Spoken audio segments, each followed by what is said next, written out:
Somewhere between the shores of the Caspian Sea and the warm waters of the Persian Gulf lies a land that has been called Persia for most of human history, and Iran for less than a century.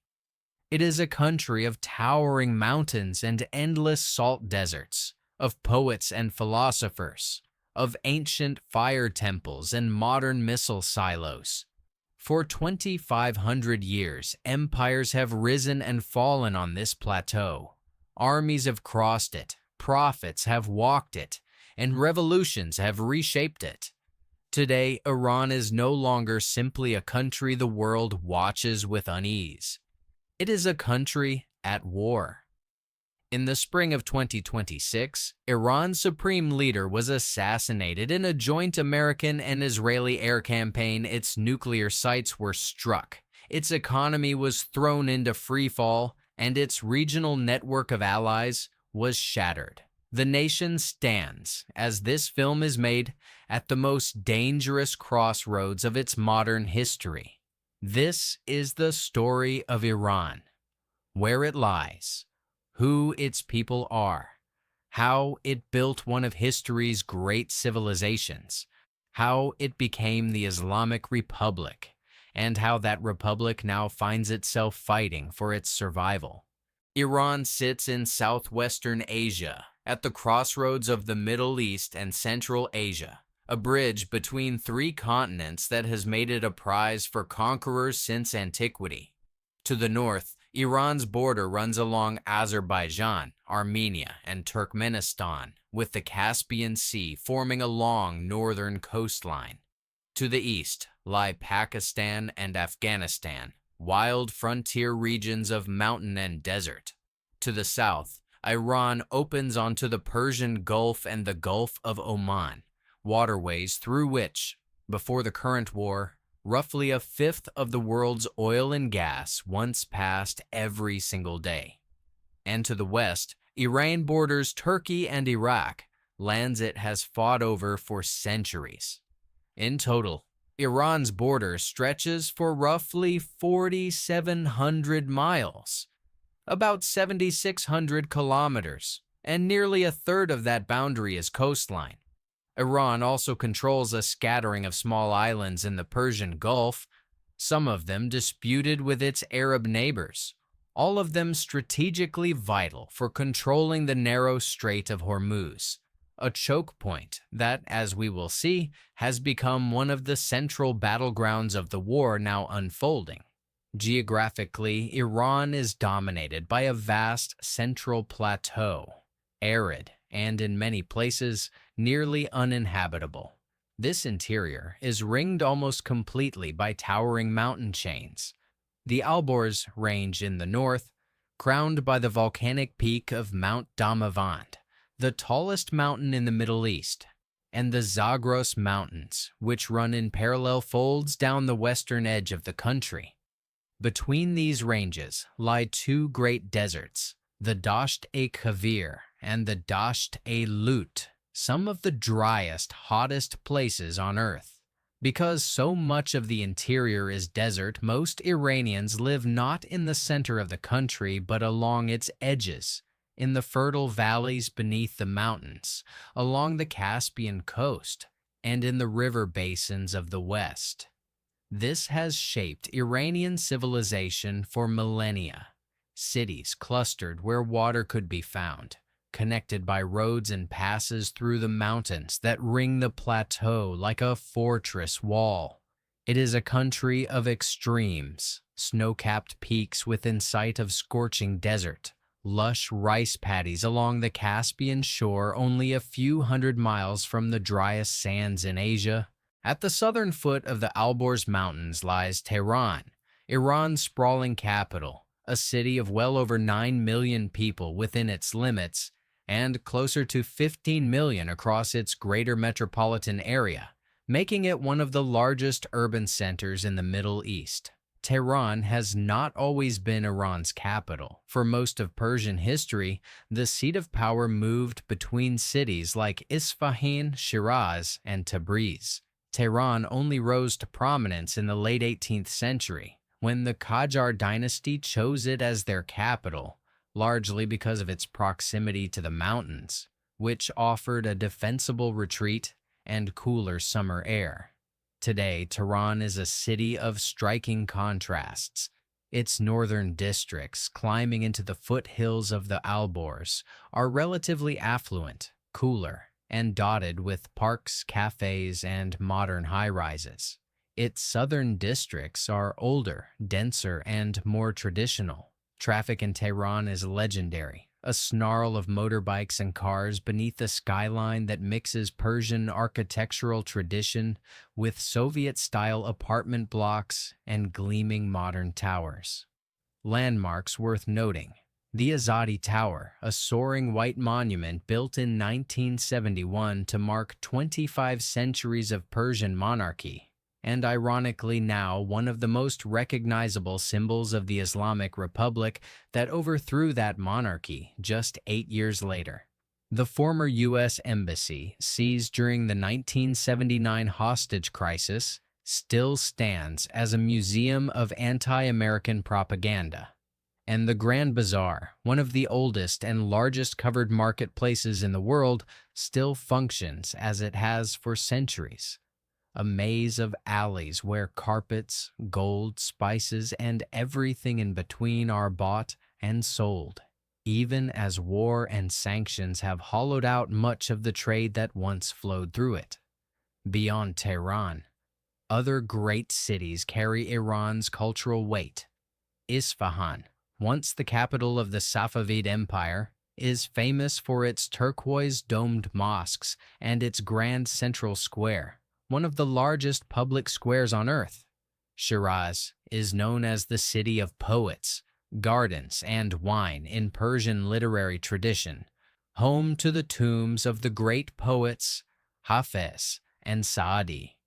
Mashhad, in the northeast, is one of the holiest cities in Shi'i Islam, drawing millions of pilgrims each year to the shrine of Imam Reza. Several of these cities, along with Iran's nuclear and military infrastructure, have themselves come under direct attack during the fighting of 2025 and 2026.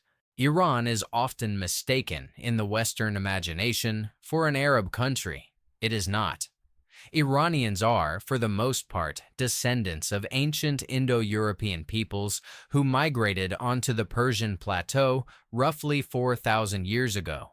Their language, Persian, or Farsi as it's known locally, belongs to the same broad language family as English, Hindi, and Russian, not to the Semitic family that includes Arabic.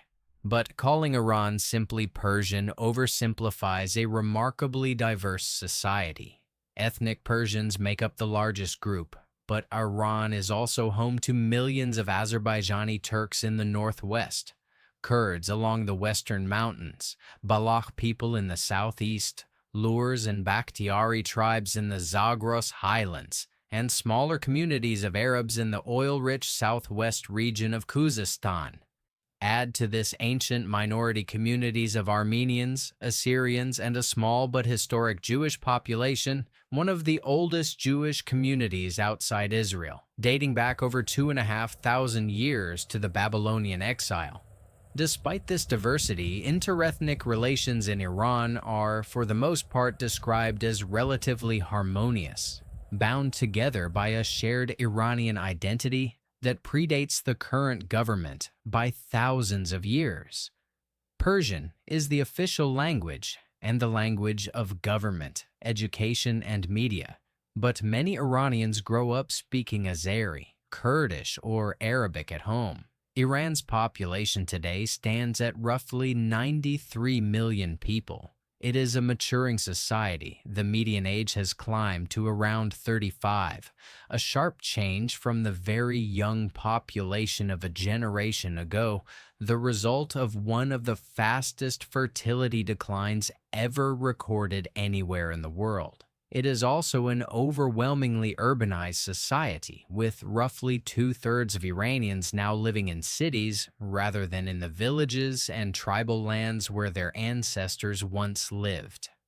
Educationally, Iran boasts high literacy rates and a strong tradition of scientific and engineering education. Iranian universities produce large numbers of doctors, engineers, and scientists, many of whom, due to economic hardship and political restriction at home, have emigrated abroad, contributing to a substantial and often highly accomplished Iranian diaspora in North America, Europe, and beyond. That outflow has almost certainly accelerated amid the economic collapse and warfare of the past year. To understand modern Iran, you have to go back, far back, to 550 BCE, when a king named Cyrus the Great united the Persian tribes and founded the Achaemenid Empire, the first great Persian empire in history. At its height, it stretched from the Balkans to the Indus River, the largest empire the ancient world had ever seen. Cyrus is remembered not only as a conqueror, but, according to ancient tradition, as a ruler of unusual tolerance, releasing captive peoples and permitting religious freedom across his vast domain. The Achaemenid Empire eventually fell to Alexander the Great in the 4th century BCE, ushering in a period of Hellenistic rule. But Persian identity endured, reasserting itself first under the Parthians, and then, more powerfully, under the Sasanian Empire, which ruled for over 400 years and rivaled Rome and later Byzantium as one of the great powers of the ancient world. Everything changed in the 7th century CE, when Arab Muslim armies swept across the Persian plateau. It was, by most accounts, the most transformative conquest in Iranian history, introducing Islam, which would eventually become the overwhelming majority religion of the Iranian people, and embedding Iran within a broader Islamic civilization that stretched from Spain to Central Asia. Yet, even as Iranians adopted Islam, they preserved their language and cultural distinctiveness in a way few conquered peoples managed. Persian poetry, art, and administrative tradition survived and flourished, eventually spreading outward to influence courts and cultures across the Middle East and South Asia, a Persian cultural sphere that, centuries later, would shape the language of the Mughal court in India and the poetry of the Ottoman elite. Centuries of dynasties followed, Turkic and Mongol conquerors, the Safavid dynasty of the 16th and 17th centuries, which established Shi'i Islam as the state religion and set the religious character of Iran that endures today, and the Qajar dynasty, under whom Iran began its uneasy encounter with European colonial power in the 19th century, losing territory and autonomy to Russian and British interests. In the 20th century, the Pahlavi dynasty rose to power, first under Reza Shah, and then his son Mohammad Reza Shah, who ruled from 1941 until 1979. The Pahlavis pursued rapid top-down modernization, industrial development, secular education, and closer ties with the West, particularly the United States. But this modernization came at the cost of political repression, glaring inequality, and a growing sense among many Iranians, both religious conservatives and secular leftists, that the Shah's government had become a corrupt instrument of foreign, especially American interests. By the late 1970s, that resentment boiled into open revolt. Strikes paralyzed the economy, mass protests filled the streets of Tehran, and the Shah's government, despite one of the most powerful militaries and secret police forces in the region, began to crumble. At the center of this uprising was a cleric who had spent much of the previous 15 years in exile, Ayatollah Ruhollah Khomeini. Expelled from Iran in 1964 for his outspoken opposition to the Shah, Khomeini spent years in Iraq and later France, where his sermons, smuggled into Iran on cassette tapes, became the voice of the revolution even from thousands of miles away. Khomeini offered something the secular and leftist opposition movements could not: a unifying religious vision wrapped in the language of anti-imperialism and social justice that resonated deeply with Iran's religious majority and its poor. In January 1979, the Shah fled the country. Weeks later, Khomeini returned to Tehran to a rapturous welcome from millions of Iranians lining the streets. What followed was not simply a change of government, but the birth of an entirely new kind of state: the Islamic Republic. Under a constitution drafted in 1979, Khomeini became Iran's first supreme leader, or Rahbar, a position with authority over the armed forces, the judiciary, and the ultimate say over the elected president and parliament. It was, on paper, a hybrid system, combining elements of parliamentary democracy with clerical oversight, but in practice, ultimate power rested with the religious leadership. Khomeini's Iran was defined by revolutionary zeal. The new government seized the U.S. Embassy in Tehran in November 1979, holding American diplomats hostage for 444 days, a crisis that shattered relations between Washington and Tehran for a generation, relations that remain broken to this day.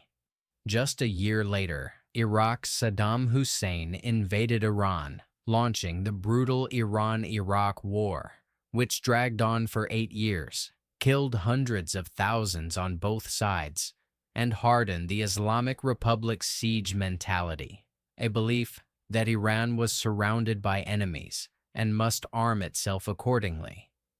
It was during this war that Iran built up the Islamic Revolutionary Guard Corps, or IRGC, an elite, ideologically driven military force established to protect the revolution itself, distinct from Iran's regular army.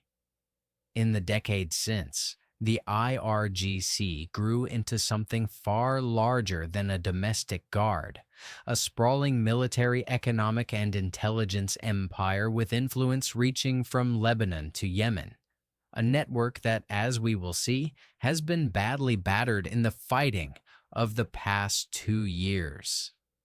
Khomeini died in 1989. Having reshaped Iran and the wider Middle East more profoundly than perhaps any single figure of the 20th century. Khomeini's successor as supreme leader was Ali Khamenei, who had served as Iran's president through much of the 1980s. Khamenei lacked Khomeini's religious credentials and revolutionary charisma, but he consolidated power methodically, becoming the second supreme leader of the Islamic Republic, and for 36 years the most powerful man in Iran. Under Khamenei, the theocratic character of the Iranian state deepened. Though the 1979 constitution had envisioned a functioning parliamentary system, real power increasingly concentrated in unelected clerical bodies: the Supreme Leader's Office, the Guardian Council, which vets candidates for office and can disqualify anyone deemed insufficiently loyal to the system, and the judiciary. Elections continued, and Iranians did vote for presidents and parliament, but always within boundaries set by the clerical establishment. Khamenei also oversaw the expansion of Iran's regional influence, a strategy built around what came to be called the Axis of Resistance, a network of allied militias and political movements across the region, including Hezbollah in Lebanon, various militias in Iraq and Syria, and the Houthi movement in Yemen. Backed by the IRGC's foreign operations arm, Iranian influence at its peak stretched from Tehran all the way to the shores of the Mediterranean. That peak did not last. Beginning in 2023, a widening regional war triggered by the Israel-Hamas conflict in Gaza set off a chain reaction that would, within 3 years, bring the Axis to its knees. Hezbollah was devastated by Israeli strikes in Lebanon. The Assad government in Syria, Iran's closest state ally, collapsed, and in June 2025, after years of shadow conflict over Iran's nuclear program, Israel launched a massive surprise assault on Iran itself, striking nuclear and military sites and killing senior commanders and scientists in what became known as the 12-Day War. The United States joined with strikes of its own on Iran's nuclear facilities before a ceasefire took hold. It was the most direct and damaging attack on Iranian soil since the war with Iraq 4 decades earlier, and it would prove to be only a preview of what followed. On February 28, 2026, following months of on-again, off-again nuclear negotiations, the United States and Israel launched a far larger joint air campaign against Iran, opening what is now widely referred to as the 2026 Iran War. In the opening strikes, Ali Khamenei himself was killed, along with dozens of senior Iranian military and political officials, an assassination without precedent in the history of the Islamic Republic, and one that plunged the country's leadership into chaos at the very moment it faced its greatest external threat. Under Iran's constitution, choosing a new supreme leader falls to the Assembly of Experts, a body of elected clerics. Just over a week after Khamenei's death, the assembly named his son, Mojtaba Khamenei, as Iran's third supreme leader, a figure widely described by analysts as more hardline and less inclined toward compromise than his father. In the interim, a council including President Masoud Pezeshkian and senior judicial and clerical figures had briefly steered the country, underscoring just how unprepared the system was for a sudden loss of its central authority. What followed was, by any account, an unusual transition. The new supreme leader, reportedly injured in the strike that killed his father, did not appear in public for weeks.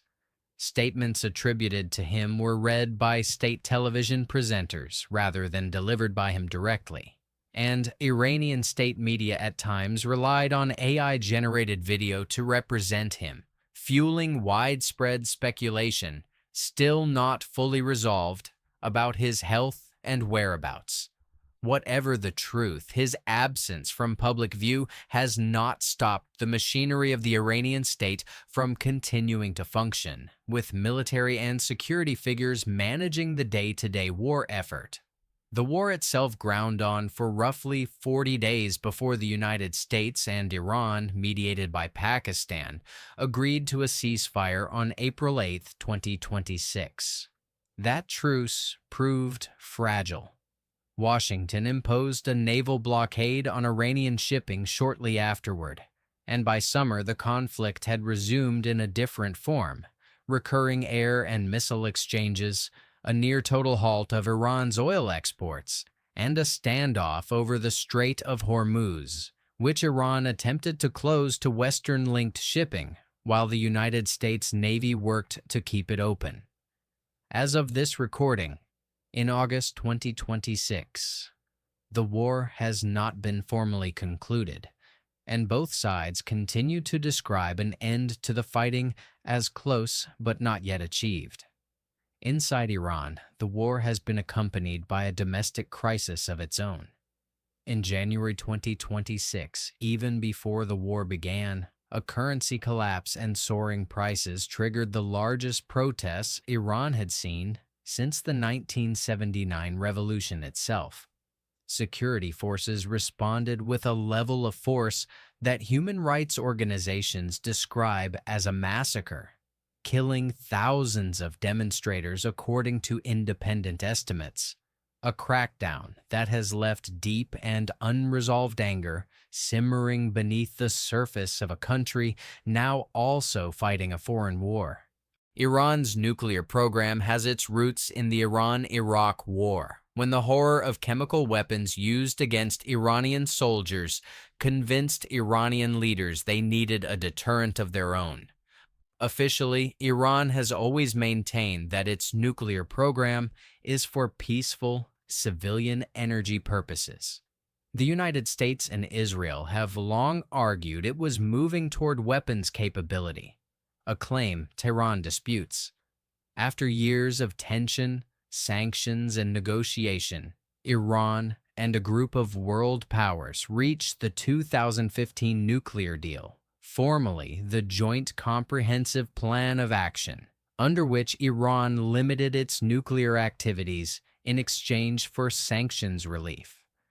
That deal collapsed in 2018 when the United States withdrew unilaterally.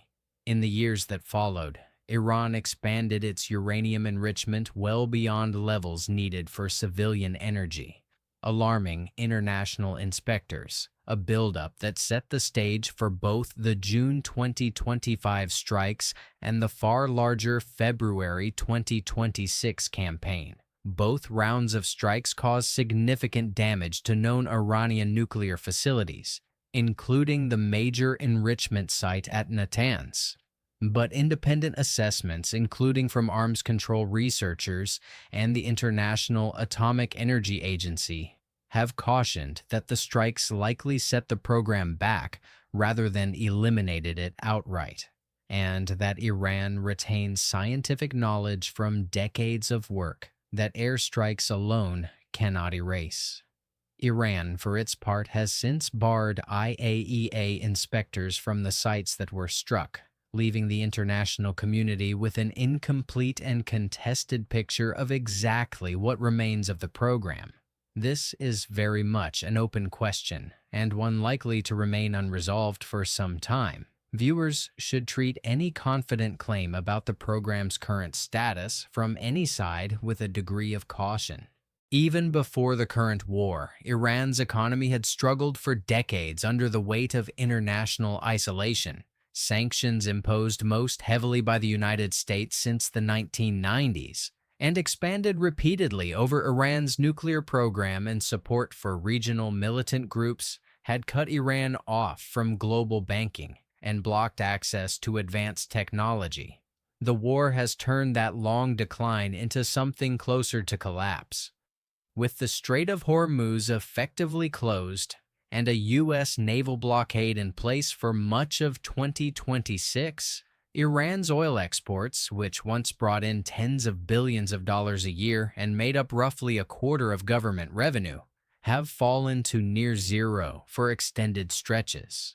The real Iran's currency has lost the overwhelming majority of its value, at times trading at close to $2 million to the US dollar, having been worth a small fraction of that just a year earlier.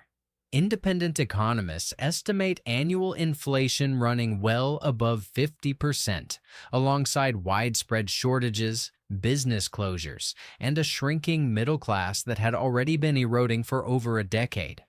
This isolation has never been simply externally imposed. It has also been, in part, self-reinforcing. Iran's more conservative political factions have long viewed foreign investment and global economic integration with suspicion. Periodic efforts by reform-minded Iranian politicians to open the economy have repeatedly met resistance from hardliners and from the limits imposed by sanctions and now war.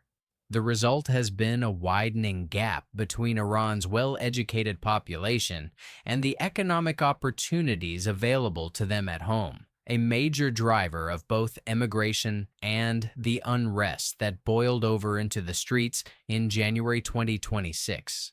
Religiously, the overwhelming majority of Iranians are Muslim, and specifically Shi'i Muslim, a distinction that sets Iran apart from most of its Sunni-majority Arab neighbors and lies at the heart of much of the sectarian tension across the modern Middle East. Iran is home to some of Shi'i Islam's holiest sites, and its clergy have, since the Safavid dynasty of the 16th century, played an outsized role in Iranian political and cultural life. But to describe Iran only in religious or political terms misses something essential. Iranian identity runs deeper than any single government, ideology, or war. It is a culture built on pre-Islamic Persian poetry, on Zoroastrian fire festivals still celebrated today, like Nowruz, the Persian New Year, which falls on the spring equinox and predates Islam by well over 1,000 years, on a literary tradition that produced towering poets like Rumi, Hafez, and Ferdowsi, whose verses ordinary Iranians can still recite from memory today.